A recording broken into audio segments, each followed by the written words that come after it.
Hello students আজি তোমালোকৰ কাৰণে আকৌ ভিডিঅ' লৈ আহিছো। আজি আমি আলোচনা কৰিম ক্লাস 10 জিওগ্ৰাফিৰ অল চেপ্টাৰৰ কমন কুৱেশ্যনছ। ভিডিঅ'টো বহুত ইম্পৰ্টেন্ট হ'বলৈ গৈ আছে। তোমালোকে যদি ইতিহাসৰ অল চেপ্টাৰৰ কমন কুৱেশ্যন আনসাৰৰ ভিডিঅ'টো চোৱা নাই তেন্তে তোমালোকে প্লেলিষ্টত গৈ ভিডিঅ'টো চাই ল'বা। আজিৰ ভিডিঅ'টো বহুত ইম্পৰ্টেন্ট হ'বলৈ গৈ আছে।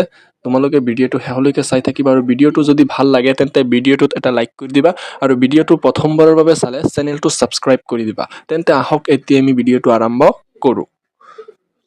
আজিৰ প্ৰথম চেপ্টাৰটো হৈছে অৰ্থনৈতিক ভূগোল, বিষয়বস্তু আৰু সম্পদ। প্ৰথম চেপ্টাৰত তোমালোকৰ টোটেল মাৰ্কস আছে 7 মাৰ্কস। ইয়াৰ পৰা MCQ আহিব 3 মাৰ্কসৰ আৰু থিওৰিৰ পৰা আহিব 4 মাৰ্কস। তোমালোকে এই চেপ্টাৰৰ পৰা কি চাব লাগিব চাই লোৱা। তোমালোকে এই চেপ্টাৰৰ পৰা চাব লাগিব অৰ্থনৈতিক ভূগোলৰ সংজ্ঞা আৰু বিষয়বস্তু। এই পেৰাগ্ৰাফটো তোমালোকে ভালকৈ চাবা, ইয়াৰ পৰা MCQ আহিব পাৰে। নেক্সট তোমালোকৰ চাব লাগিব অৰ্থনৈতিক ভূগোলৰ পৰিসৰ আৰু শাখাসমূহ।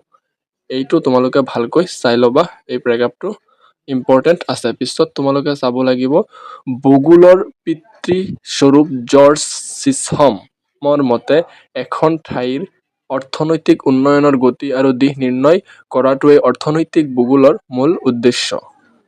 এইখিনি ভালকৈ চাই ল'বা, MCQ আহিব পাৰে তোমালোকৰ। পিছত তোমালোকে আৰু চাব লাগিব প্ৰাথমিক বৃত্তি, দ্বিতীয় বৃত্তি, তৃতীয় বৃত্তি, চতুৰ্থক বৃত্তি। এইকেইটা উদাহৰণ সহ তোমালোকৰ চাব লাগিব। নেক্সট তোমালোকৰ আৰু চাব লাগিব তোমালোকে মূল কথাখিনি ভালকৈ চাই ল'বা। এইখিনি ইম্পৰ্টেন্ট আছে বহুত। তোমালোকে অল চেপ্টাৰৰ মূল কথাখিনি বেছিকৈ তোমালোকে গুৰুত্ব দিবা। ইয়াৰ পৰা MCQ আহিবই, তোমালোকে ভালকৈ চাই ল'বা মূল কথাখিনি। এতিয়া আমি অনুশীলনী চাম। ইয়াৰ পৰা তোমালোকে কি পঢ়িব লাগিব। তোমালোকে 1 নম্বৰ কুৱেশ্যনটো পঢ়িবা, ইম্পৰ্টেন্ট আছে। 3 নম্বৰটো পঢ়িবা, 6 নম্বৰ পঢ়িবা, 7 নম্বৰ পঢ়িবা আৰু 12 নম্বৰ পঢ়িবা। নেক্সট তোমালোকৰ আৰু চাব লাগিব 14 নম্বৰ, 15 নম্বৰ, 17 নম্বৰ। এইকেইটা তোমালোকৰ মোষ্ট ইম্পৰ্টেন্ট হয়।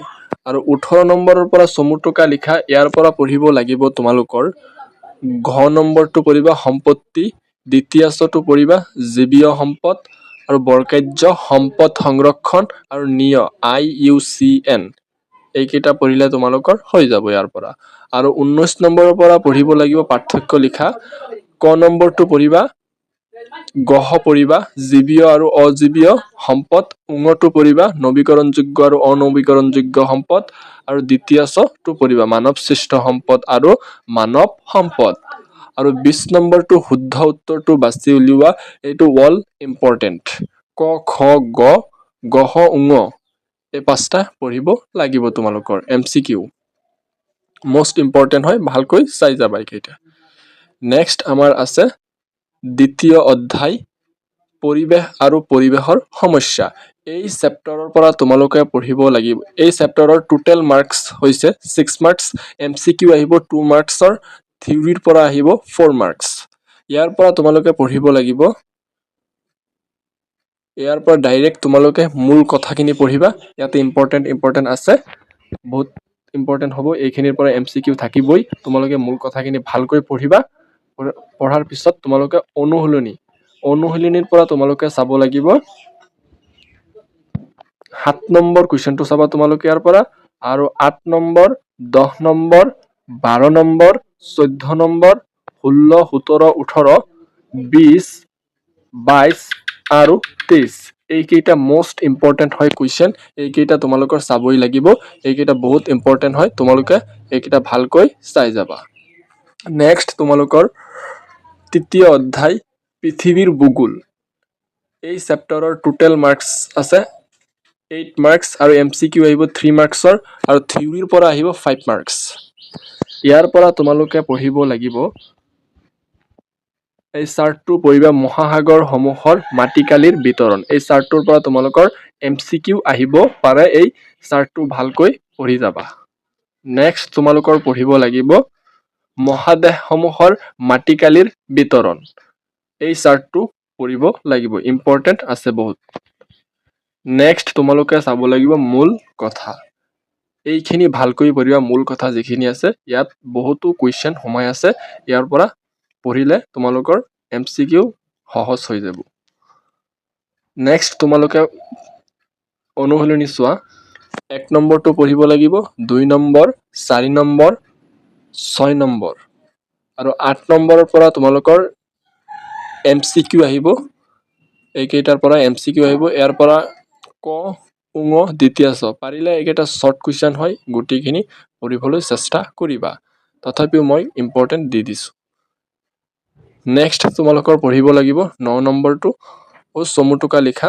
গহটো এছিয়া মহাদেশৰ নদ নদী, দ্বিতীয় ছ, আপেলেচিয়ান উচ্চভূমি অঞ্চল। আৰু 10 নম্বৰৰ পৰা পঢ়িব লাগিব মহীসোপান আৰু মহীডাল। আৰু গহ নম্বৰটো পঢ়িব লাগিব গোবি মৰুভূমি আৰু আটকামা মৰুভূমি। আৰু 11 নম্বৰ শুদ্ধ উত্তৰটো বাছি লোৱা। ইয়াৰ ৱল পঢ়িব লাগিব ক, খ, গ, গহ, উঙ, পতঞ্চ, দ্বিতীয় ছ।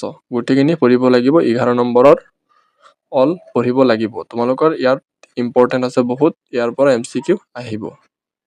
নেক্সট আমাৰ চাব লাগিব চতুৰ্থ অধ্যায়। এই চেপ্টাৰৰ টোটেল মাৰ্কছ হৈছে 14 মাৰ্কছ। MCQ আহিব 5 মাৰ্কছ, থিয়ৰীৰ পৰা আহিব 5 মাৰ্কছ আৰু মেপ অফ আছাম ইয়াৰ পৰা আহিব 4 মাৰ্কছ। তোমালোকৰ মেপত অসমৰ মেপটো আঁকিব লাগিব, মানচিত্ৰ 4 মাৰ্কছ থাকিব। তোমালোকে মেপটো ভালকৈ চাই যাবা। মেপত ডাইৰেক্ট কমন এইটো 4 মাৰ্কছ পাবলৈ চেষ্টা কৰিবা তোমালোকে। নেক্সট আমাৰ কি চাব লাগিব আৰু জনসংখ্যা আৰু বসতি। এই প্ৰেগ্ৰাফটো ভালকৈ চাবা তোমালোকে। অসমে ভাৰতবৰ্ষৰ মুঠ মাটিকালি 2.4%, অৰ্থাৎ প্ৰায় 78,438 বৰ্গ কিলোমিটাৰ সামৰি আছে। তোমালোকে এইখিনি ভালকৈ চাই ল'বা। আৰু মেপটো তোমালোকে চাবই লাগিব, মেপ বহুত ইম্পৰ্টেণ্ট হয়। 4 মাৰ্কছ পাই যাবা মেপটো ভালকৈ শিকিলে। নেক্সট আমাৰ কি আছে জনসংখ্যা বৃদ্ধিৰ দ্বাৰা। এই প্ৰেগ্ৰাফটো ভালকৈ পঢ়িবা, ইয়াৰ পৰা ইম্পৰ্টেণ্ট কুৱেশ্যন সোমাই আছে। ইয়াৰ পৰা এইখিনি পঢ়িলে তোমালোকে লিখি থৈ আহিব পাৰিবা। নেক্সট আমাৰ পঢ়িব লাগিব তলত দিয়া আছে নহয় বিদ্ৰোহ, চিৰাং, কামৰূপ, মেট্ৰ', বাক্সা। ইয়াৰ পৰা MCQ আহিব, ইম্পৰ্টেণ্ট আছে, বহুত ইম্পৰ্টেণ্ট আছে। এইখিনি ভালকৈ চাই ল'বা তোমালোকে। নেক্সট তোমালোকৰ পঢ়িব লাগিব এই চাৰ্টটো। সম্প্ৰতি অসমত স্থাপন কৰা ঔদ্যোগিক পাৰ্ক আৰু ঔদ্যোগিক বিকাশ কেন্দ্ৰসমূহ।